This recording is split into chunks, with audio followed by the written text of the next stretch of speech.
Jogaila, later Władysław II Jagiełło, was Grand Duke of Lithuania, King of Poland alongside his wife Jadwiga, and then sole King of Poland. He ruled in Lithuania from 1377. Born a pagan, in 1386 he converted to Catholicism and was baptized as Władysław in Kraków, married the young Queen Jadwiga, and was crowned King of Poland as Władysław II Jagiełło. In 1387 he converted Lithuania to Christianity. His own reign in Poland started in 1399, upon death of Queen Jadwiga, and lasted a further 35 years and laid the foundation for the centuries-long Polish-Lithuanian Union. He was the founder of the Jagiellonian dynasty in Poland that bears his name and was the heir to the already established House of Gediminids in the Grand Duchy of Lithuania. These royal dynasties ruled both states until 1572, and became one of the most influential dynasties in the late medieval and early modern Central and Eastern Europe.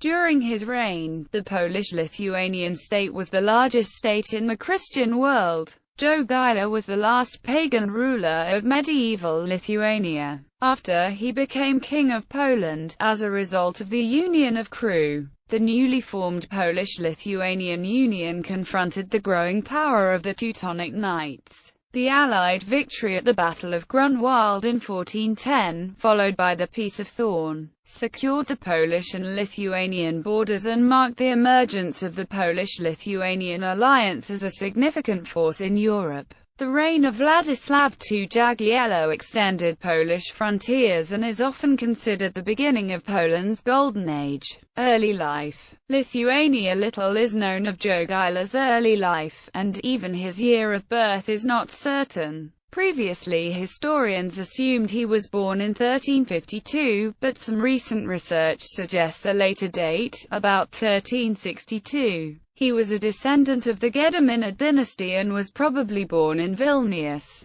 His parents were Algirdis, Grand Duke of Lithuania, and his second wife, Uliana, daughter of Alexander I, Grand Prince of Tver. The Grand Duchy of Lithuania, to which Jogaila succeeded as Grand Duke in 1377, was a political entity composed of two leading, but very different nationalities and two political systems. Ethnic Lithuania in the northwest and the vast Ruthenian territories of former Kievan Rus, comprising the lands of modern Ukraine, Belarus, and parts of western Russia. At first, Jogaila, like his father, based his rule in the southern and eastern territories of Lithuania, while his uncle, Kęstutis, the Duke of Trakai, continued to rule the northwestern region. Jogaila's succession, however, soon placed this system of dual rule under strain. At the start of his reign, Jogaila was preoccupied with unrest in the Lithuanian Rus lands. In 1377–78, Andrei of Polotsk, the eldest son of Algirdis, challenged Jogaila's authority and sought to become Grand Duke. In 1380, Andrei and another brother, Dmitry, sided with Prince Dmitry of Moscow against Jogaila's alliance with Emir Mamae, de facto Khan of the Golden Horde. Jogaila failed to support Mamae, lingering in the vicinity of the battlefield, which led to Mamae's army's significant defeat at the hands of Prince Dmitry in the Battle of Kulikovo. The Muscovites' Pyrrhic victory over the Golden Horde, in the long term, signified, however, the beginning of a slow climb to power by the Grand Duchy of Moscow, which became within a century the most serious rival and threat to the integrity, well-being and survival of Lithuania. However, in 1380 Muscovy was greatly weakened by tremendous losses suffered during the battle, and thus, in the same year, Jogaila was free to begin a struggle for supremacy with Kęstutis. In the northwest, Lithuania faced constant armed incursions from the Teutonic Knights, founded after 1226 to fight and convert the pagan Baltic tribes of Prussians, Yodvingians and Lithuanians. In 1380, Jogaila secretly concluded the secret Treaty of Dovydiškas, directed against Kęstutis. When Kęstutis discovered the plan, the Lithuanian Civil War began. He seized Vilnius, overthrew Jogaila, and pronounced himself Grand Duke in his place. In 1382, Jogaila raised an army from his father's vassals and confronted Kęstutis near Trakai. Kęstutis and his son Vytautas entered Jogaila's encampment for negotiations but were tricked and imprisoned in the Kreva castle, where Kęstutis was found dead, probably murdered. A week later, Vytautas escaped to the Teutonic fortress of Marienburg and was baptized there under the name Wigand. Jogaila formulated the Treaty of Dubiso, which rewarded the knights for their aid in defeating Kęstutis and Vytautas by promising Christianization and granting them Samogitian west of the Dubiso River. However, when Jogaila failed to ratify the treaty, the knights invaded Lithuania in the summer of 1383. In 1384, Jogaila reconciled with Vytautas, promising to return his patrimony in Trakai. Vytautas then turned against the knights, attacking and looting several Prussian castles. Baptism and marriage. Jogaila's Russian mother Uliana of Tver urged him to marry Sophia, daughter of Prince Dmitry of Moscow, who required him first to convert to Orthodoxy. That option, however, was unlikely to halt the crusades against Lithuania by the Teutonic Knights, who regarded Orthodox Christians as schismatics and little better than heathens. Jogaila chose therefore to accept a Polish proposal to become a Catholic and marry the 11-year-old Queen Jadwiga of Poland. The nobles of Malopolska made this offer to Jogaila for many reasons. They wanted to neutralize the dangers posed by Lithuania itself and to secure the fertile territories of Galicia-Volhynia. The Polish nobles saw the offer as an opportunity for increasing their privileges and avoiding Austrian influence brought by Jadwiga's previous fiancé William, Duke of Austria. On 14 August 1385 in Kreva Castle, Jogaila confirmed his prenuptial promises in the Union of Crewe. The promises included the adoption of Christianity, repatriation of lands stolen from Poland by its neighbors,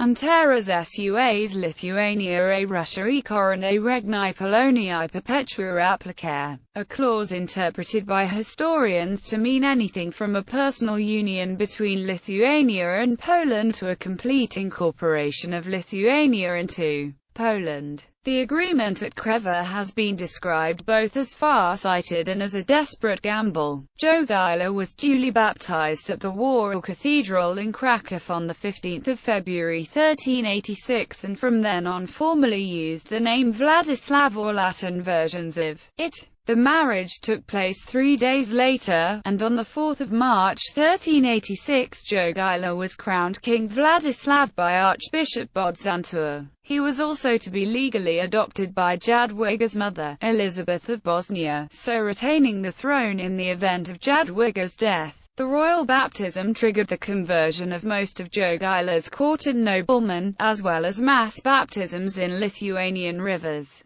A beginning of the final Christianization of Lithuania. Though the ethnic Lithuanian nobility were the main converts to Catholicism, both paganism and the Orthodox rite remained strong among the peasants. The king's conversion and its political implications created lasting repercussions for the history of both Lithuania and Poland. Ruler of Lithuania and Poland, Władysław II Jagiełło and Queen Jadwiga reigned as co-monarchs, and though Jadwiga probably had little real power, she took an active part in Poland's political and cultural life. In 1387, she led 2 successful military expeditions to Red Ruthenia, recovered lands her father Louis I of Hungary had transferred from Poland to Hungary, and secured the homage of Petru I, voivode of Moldavia. In 1390, she also personally opened negotiations with the Teutonic Order,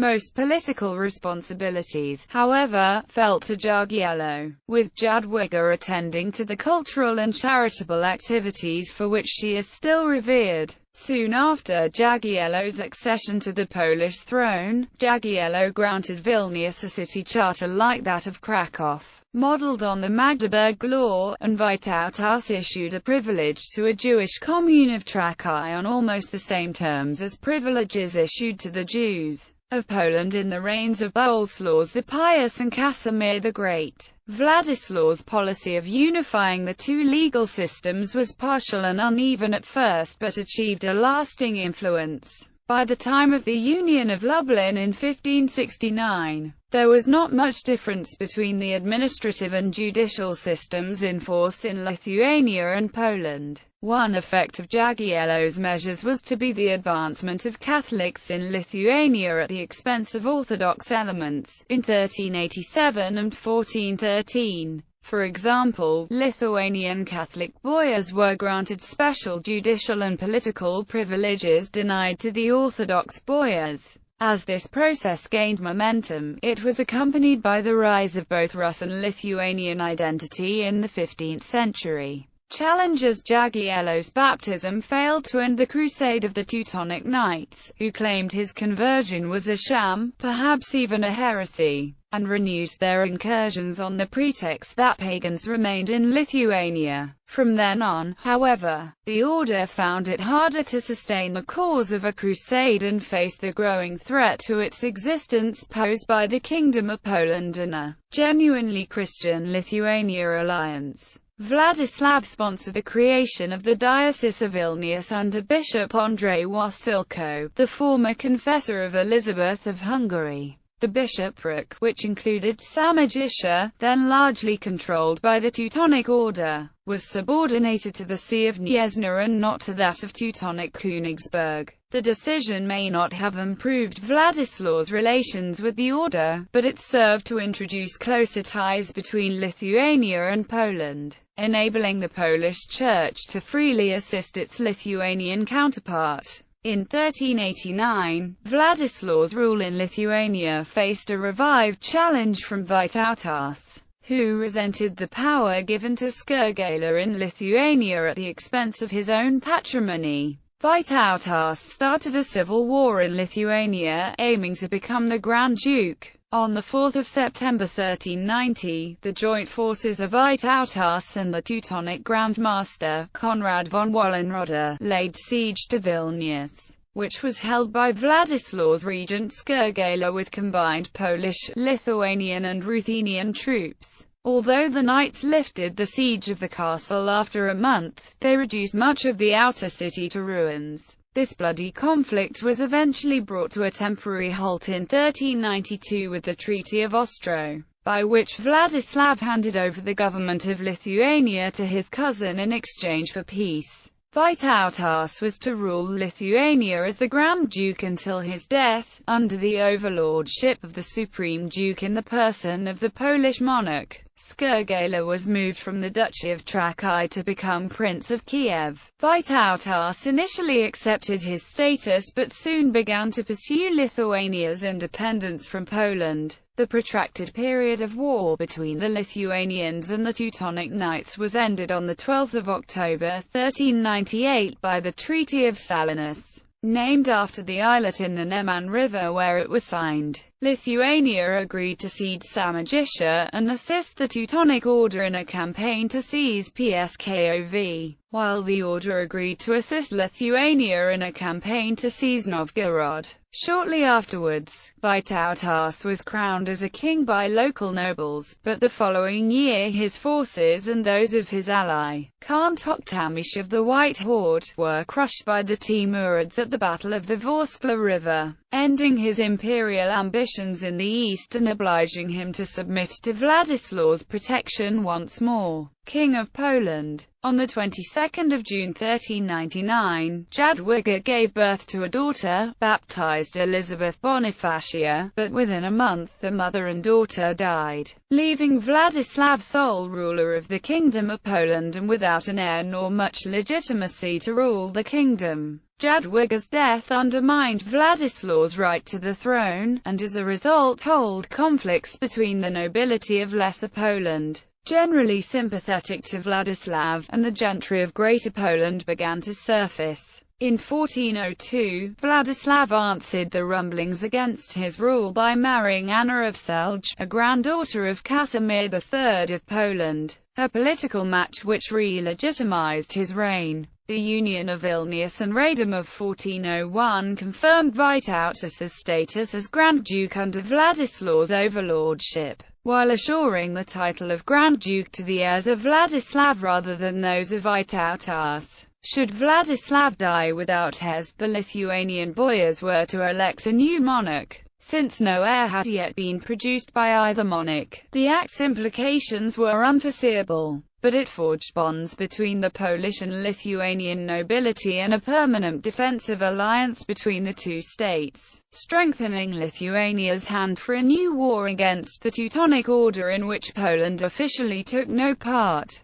While the document left the liberties of the Polish nobles untouched, it granted increased power to the boyars of Lithuania, whose Grand Dukes had till then been unencumbered by checks and balances of the sort attached to the Polish monarchy. The Union of Vilnius and Radom therefore earned Władysław a measure of support in Lithuania. In late 1401, the new war against the order overstretched the resources of the Lithuanians, who found themselves fighting on two fronts after uprisings in the eastern provinces. Another of Władysław's brothers, the malcontent Jogaila, chose this moment to stir up revolts behind the lines and declare himself Grand Duke. On the 31st of January 1402, he presented himself in Marienburg, where he won the backing of the knights with concessions similar to those made by Jogaila and Vytautas during earlier leadership contests in the Grand Duchy.